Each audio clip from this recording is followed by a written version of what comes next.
again, everyone. I'm 2020 City of Jackson, Tennessee's Mayor's Youth Council Vice President Jasmine Cintron, and today, as we celebrate the 100th anniversary of the ratification of the 19th Amendment, we kick off our Women in Leadership series with City of Jackson, Tennessee Director of Human Resources, Ms. Lynn Henning. Ms. Henning has been with the City of Jackson, Tennessee for over 30 years. Here's our interview, and thanks for watching. Just to start off, I've heard you've been here for around 31 years. 31 years. That's an incredibly long time. Yes, it is. Wonderful. So one of my questions is, what would you say it's like being a woman in leadership in your field here at City Hall? You know, to me, it's to emulate the traits of the greatest leader of all times and of all ages. And that is to serve rather than to be served. It's been an opportunity for me to demonstrate the genuine love, care, and well-being of others, to do what is right, to be held accountable, and to hold others accountable. So during this time that you've been working here for 30 years, is there a certain example you can point out where you faced a hurdle here and you overcame it?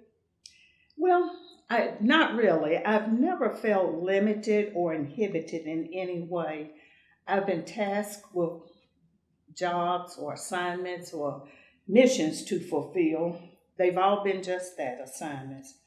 And I've tried to do them with a degree of expediency, however accurately, and then with the interest of all people concerned.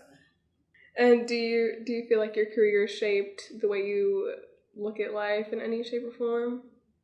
Well, there are so many things that I feel in life are inconsequential. I try to focus on the important, meaningful things rather than to look at the hurdles or obstacles. And when I see them as stepping stones or springboards. Are there any assumptions of women you would like to change, and why?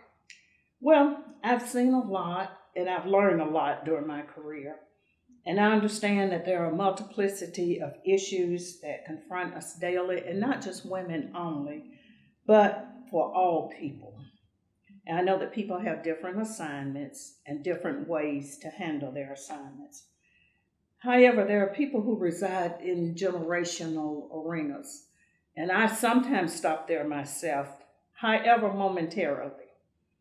There are some people that would hold fast to part of what James Brown, the late singer, said when he said, "It's a man's world." Some people would stop there.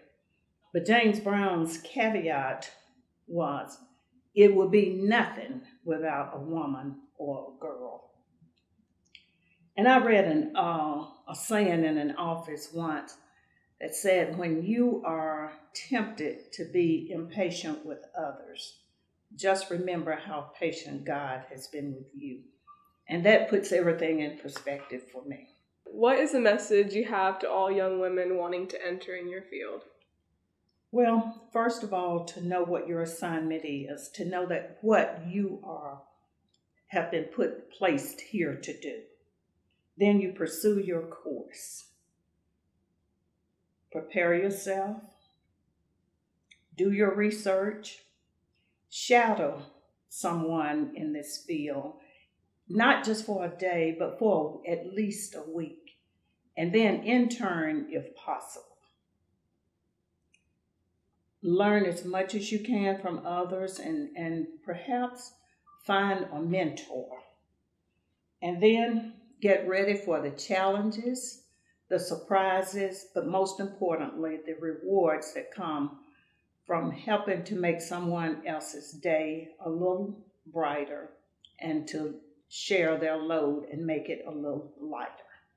Is there any female figure that inspired you or impacted your life in any shape or form?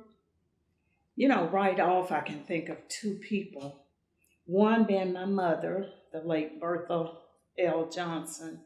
She inspired me to apply myself and to pursue my educational heights. My mother, though not as formally educated as I am, was wise well beyond her years here. She taught many truths and concepts that I still hold on to even to this day. And the other person is a mentor. She's also the late Mildred Walker Curran. She was my high school home economics teacher. She was a church member, a friend, and a trusted confidant. She was an inspiration for me, and we worked together harmoniously for over 30 years in church administration. I really try not to compare myself to others for fear that it may steal my joy if I do not meet the standards that they have already set.